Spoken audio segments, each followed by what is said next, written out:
मुझे एक घटना याद आ रही है। इलाहाबाद में 89 में एक राजनीतिक सभा थी। श्रीमान विश्वनाथ प्रताप सिंह जी उपचुनाव लड़ रहे थे। अंत में उनको बोलना था और श्री अटल बिहारी वाजपेयी भी उस सभा में मौजूद थे। तो श्री विश्वनाथ प्रताप सिंह जी ने संचालक को कहा कि भाई ऐसा है कि पहले मुझे बोलने दीजिए, अटल जी का भाषण अंत में होगा, नहीं तो सुनेगा। मेरी स्थिति भी वही हो गई।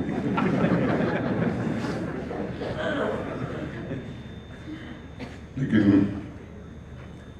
मैं बधाई देना चाहता हूं जम्मू यूनिवर्सिटी को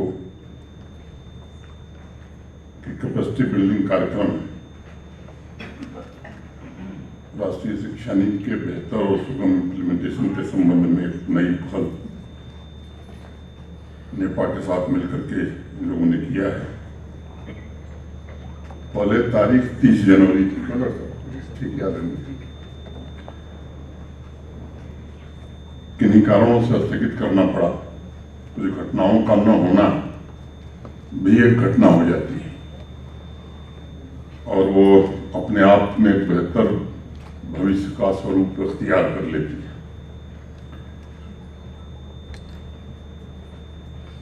अनेक विद्वत जनों ने अपनी बात रखी है।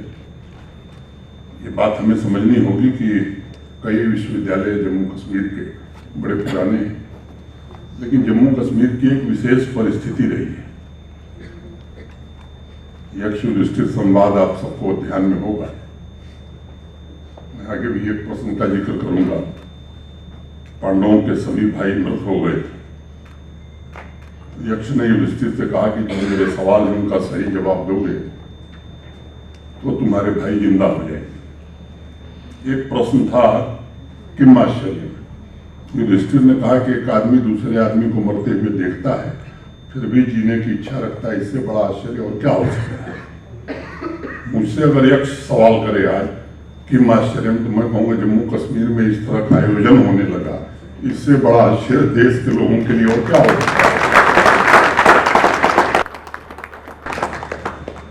इस 3 दिवसीय वर्कशॉप में देश भर के अनेक विद्वान आए हैं, अपने विचार रखेंगे। मुझे विश्वास है कि सभी एकेडमिया से जुड़े हुए लोग, प्रिंसिपल्स, एडमिनिस्ट्रेटर्स इस 3 दिवसीय वर्कशॉप के माध्यम से राष्ट्रीय शिक्षा नीति के इम्प्लीमेंटेशन के लिए, लीडरशिप डेवलपमेंट आने वाले भविष्य के लिए अंतर्राष्ट्रीयकरण के विभिन्न पहलुओं को समझेंगे। देश और जम्मू कश्मीर शिक्षा, खासतौर से उच्च शिक्षा में कैसे आगे बढ़े, इसका एक रोड मैप बनाएंगे। देश में बड़े सारे परिवर्तन हो रहे हैं, खासतौर से हायर एजुकेशन में अनेक इनिशिएटिव लिए जा रहे हैं। जम्मू कश्मीर भी देश के साथ कदम ताल करते हुए चलने की कोशिश कर रहा है, बल्कि मैं कहूँ कि कुछ अच्छी चीजें जम्मू कश्मीर ने शुरू की हैं।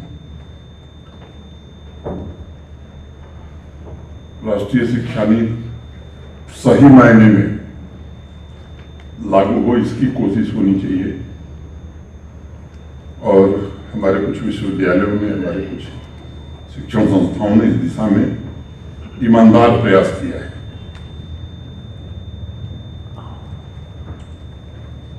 दो 2020 से डॉक्टर कस्तूरी रंगन जी और प्रोफेसर दिनेश सिंह जी से जम्मू कश्मीर पूरी तरह जुड़ा हुआ है, उनका मार्गदर्शन भी मिल रहा है। दिनेश सिंह जी का जुड़ना हमारे लिए निश्चित रूप से गर्व का विषय है, लेकिन ये हमारे ऊपर जिम्मेदारियां भी डालता है।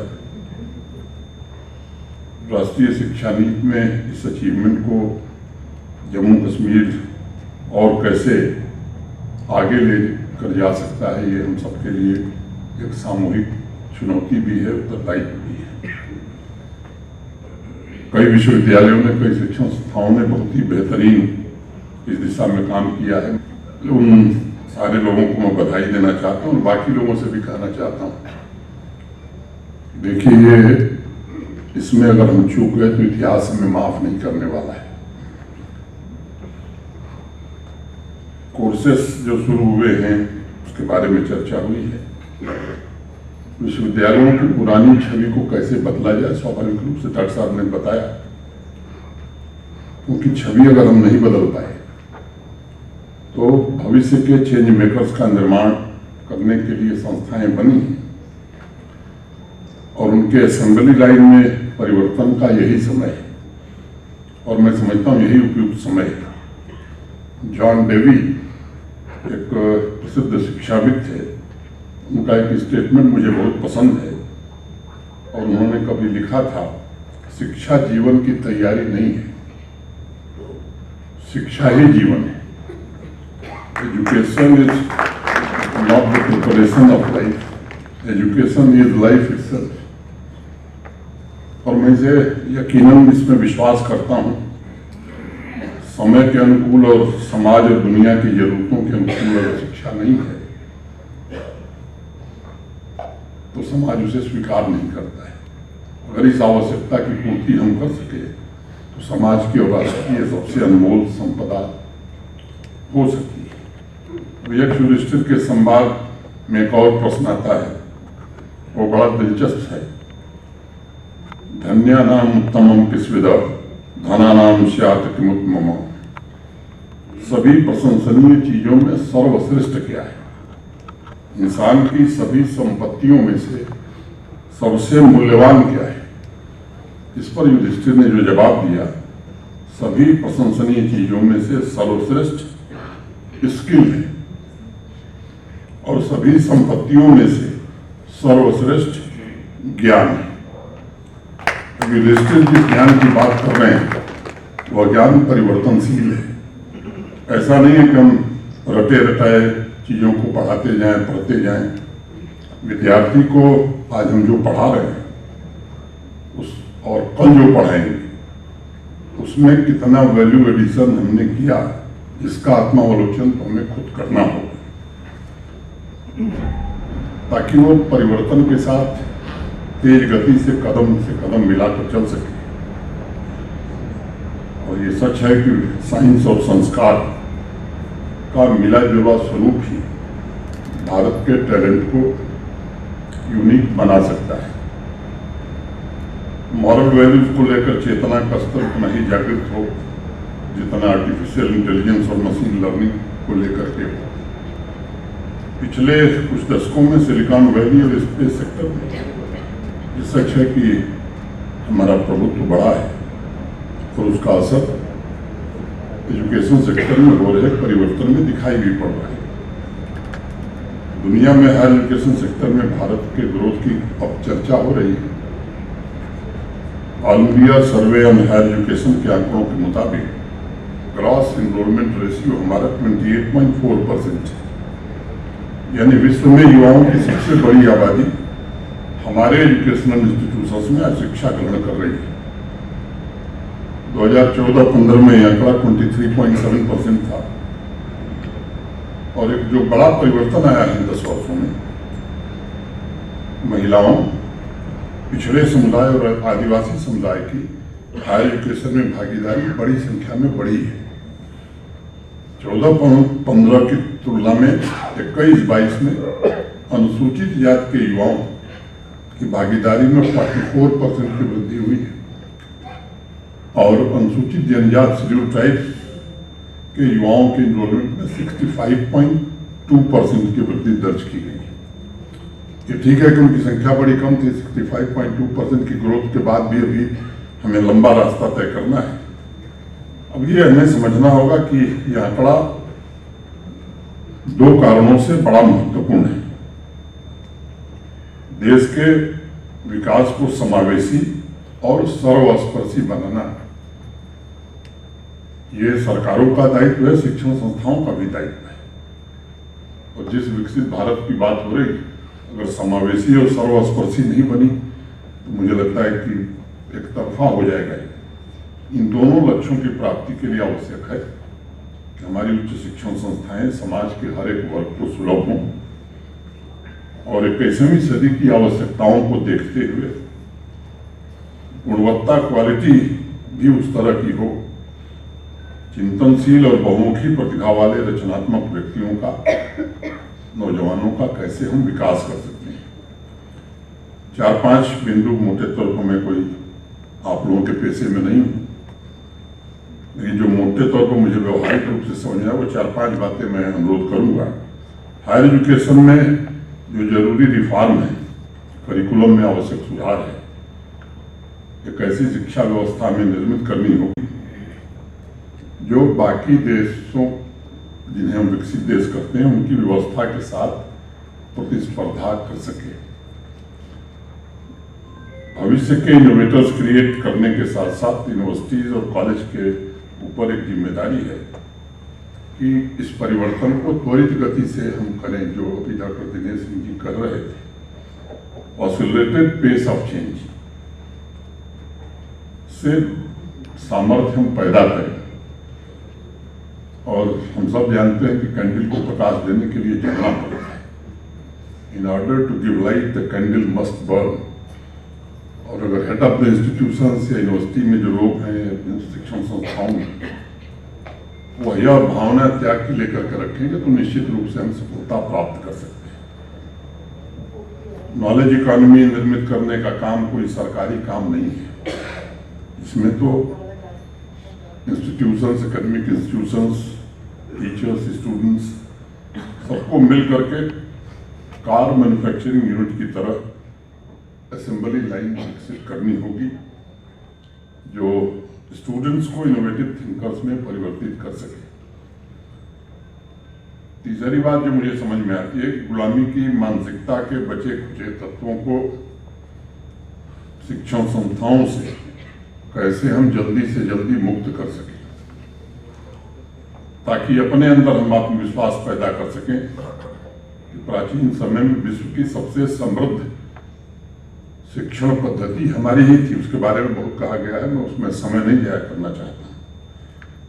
और लेकिन नाम हम सबके ध्यान में है। कौटिल्य का हो, चरक का हो, सुश्रुत का हो, आर्यभट्ट का हो, वाल्मीकि का हो, ब्रह्मगुप्त का हो, भास्कराचार्य का हो, डॉक्टर साहब ने रामानुजम जी का नाम, अनेक सैकड़ों नाम आपके दिमाग में भी होंगे, कोई भी बता सकता है। और मुझे लगता है कि इन विद्वानों के सिद्धांत के आधार पर मॉडर्न साइंस, ह्यूमैनिटीज के विषयों का विकास भी हुआ। साइंस, मेडिसिन, मैथ के जो महत्वपूर्ण ग्रंथ हैं, आज दुनिया जिनको महत्व देती है, वो सही मायने में अनेक प्रमुख ग्रंथ भारत में ही लिखे गए। और सही मायने में character building, curiosity, problem solving, scientific temper, creativity को ही हम करिकुलम का आधार बनावें। ये हमारा भूत था, अब ये हमारा भविष्य हो, और जल्दी से जल्दी हो, क्योंकि 3-4 साल में हम चले जाएंगे और अगर नहीं किए तो मुझे लगता है इतिहास हमें माफ नहीं करेगा। समृद्ध अतीत को हमें वर्तमान बनाना होगा, और इसके लिए आत्मविश्वास और मुझे लगता है कि समाज और राष्ट्र के प्रति एक गौरव की भावना हमें पैदा करनी होगी। रचनात्मक सहभागिता की जगह शिक्षण संस्थान कैसे बन सके, इस दिशा में हमें सोचना होगा। राष्ट्रीय शिक्षा नीति कागज पर लागू करने से कुछ लाभ मिलने वाला नहीं, जो सामान्य रूप से प्रेजेंटेशन में दिखाया जाता है। हकीकत में खुद हम महसूस करें कि हम कहाँ तक बढ़े, और अगर हम स्वीकार कर लेते हैं किसी चीज को, तो मुझे लगता है कि वो बेहतर होता है। वनस्पति की ये उनका ही नहीं था, हमने जमीन पर लागू कर दिया है। कई विश्वविद्यालयों ने बहुत अच्छा काम किया है, उपलब्धि और अनुभव भी अर्जित किया है। देश भर से जो लोग आते हैं, हमको लगता है कि हमारी इस प्रक्रिया को तेज करने में बहुत मदद करते हैं। इसलिए इस तरह के आयोजनों का सबसे बड़ा लाभ और हमारा संकल्प ये होना चाहिए कि ये जो कैपेसिटी बिल्डिंग एक्सरसाइज और प्रोसेस शुरू हुआ है, इसके माध्यम से नेशनल एजुकेशन पॉलिसी के जो अवयव या तत्व बच गए हैं, जो परिवर्तन हमें अपनी शिक्षण पद्धति में करना है, ये हमारे प्राकृतिक स्वभाव में बन जाए। कहने पर बने, मैं समझता हूं तो चलने वाला नहीं है। और इन चीजों की आदत हमें बनानी चाहिए, और जब धीरे धीरे हम आदत बनाते हैं तो स्वाभाविक रूप से स्वभाव में घुलने लगता है। 21वीं सदी की जरूरतों के मुताबिक परिवर्तन शिक्षण संस्थाओं के स्वभाव में घुल जाए, आदत बन जाए, तब हम लक्ष्य को प्राप्त कर सकते हैं। एक नई लीडरशिप शिक्षण संस्थाओं में विकसित करना ये मेरी जिम्मेदारी है। एकेडमिक और इंडस्ट्री के बीच बेहतर संबंध सुनते हैं, लेकिन कितना हम कर पाए इस पर जरा गंभीरता से हम विचार करें और उस अनुरूप अपने करिकुलम में क्या बदलाव हमें करना है। अब देर करने से काफी पीछे हो जाएंगे। और मैं समझता हूं कि ये मूल्य हमें निर्धारित करेंगे भविष्य उन्मुख शिक्षा का उद्देश्य क्या है। मुझे लगता है कि पाठ्यक्रम की बजाय रचनात्मकता से प्रेरित पाठ्यक्रम बने, अधिक से अधिक युवाओं की रचनात्मक होने की क्षमता विकसित करने में जो मदद करे। तो पहली बात मैं कहूंगा कि education should be driven by creativity than by curriculum. It should be about developing capacities of many more young people to be creative. दूसरी बात कि अपनी इकोनॉमी को और अधिक प्रतिस्पर्धी अर्थव्यवस्था के रूप में विकसित करने के लिए सिर्फ शिक्षण संस्थानों को ही नहीं बल्कि सभी सामाजिक संस्थानों को भी साधन बनना होगा। Education should be the main lever for a more competitive economy, and not only educational institutions but all social institutions must follow this model. Classrooms should be enabler of imagination. Mentoring, not teaching, is needed in institutions to thrive in 21st century. Ideas are new wealth. That is why universities should focus on creating intellectual property. मैं कोई शिक्षाविद नहीं हूँ, ये मेरे व्यक्तिगत विचार थे, मैंने आपसे साझा किए हैं। इसमें परिवर्तन संशोधन की बड़ी गुंजाइश है, मैं जानता हूं। आप सभी की लीडरशिप के साथ कैसे जम्मू कश्मीर और भारत फिर से उच्च शिक्षा में अपनी गौरव गाथा लिख सकता है, अगर इस 3 दिनों के मंथन से अमृत आप निकाल सके तो मैं समझता हूं कि राष्ट्र का बहुत बड़ा उपकार आप करने वाले हैं। महाशिवरात्रि के दिन मैं देख रहा था, आपने भी देखा होगा कि भारत के प्रधानमंत्री जी राष्ट्रीय रचनाकार पुरस्कार ये पहली बार देश में आयोजित हुआ, उसमें गए थे। First ever national creators award. ये पुरस्कार युवाओं की क्रिएटिविटी को समर्पित है, उन्हें विभिन्न क्षेत्रों में सृजन के लिए प्रोत्साहित करता है। आपसे भी मैं अनुरोध करना चाहता हूं कि राष्ट्रीय शिक्षा नीति की अनुशंसा को लागू करते हुए, इम्प्लीमेंट करते हुए युवाओं की जिज्ञासा और क्रिएटिविटी कैसे आप विकसित कर सकते हैं, बढ़ा सकते हैं, इसमें सहयोग करिए। मैं कुलपति जम्मू विश्वविद्यालय प्रोफेसर मनीषा प्रियम और उस पूरी टीम को जिसने इस आयोजन को अच्छे ढंग से आयोजित किया है, मैं अपनी शुभकामनाएं देता हूं, हृदय से साधुवाद देता हूं और उम्मीद करता हूं कि 3 दिन में जो कुछ तय होगा वो जम्मू कश्मीर और देश के उच्च शिक्षा के फलक को निश्चित रूप से एक ऐसा मंच प्रदान करेगा जिस बात की हम चर्चा हमारे पूर्व के वक्ताओं ने की है कि दूसरे देशों से विद्यार्थी यहाँ बड़ी संख्या में आए, क्योंकि हमारी अर्थव्यवस्था का एक बड़ा अंश हमारे विद्यार्थी जाकर बाहर पढ़ रहे हैं, उसमें खर्च हो रहा है। हमारा योगदान भी विकसित भारत के निर्माण में आप सुनिश्चित करें, यही निवेदन करते हुए मैं अपनी बात पूरी करता हूं। धन्यवाद। जय हिंद।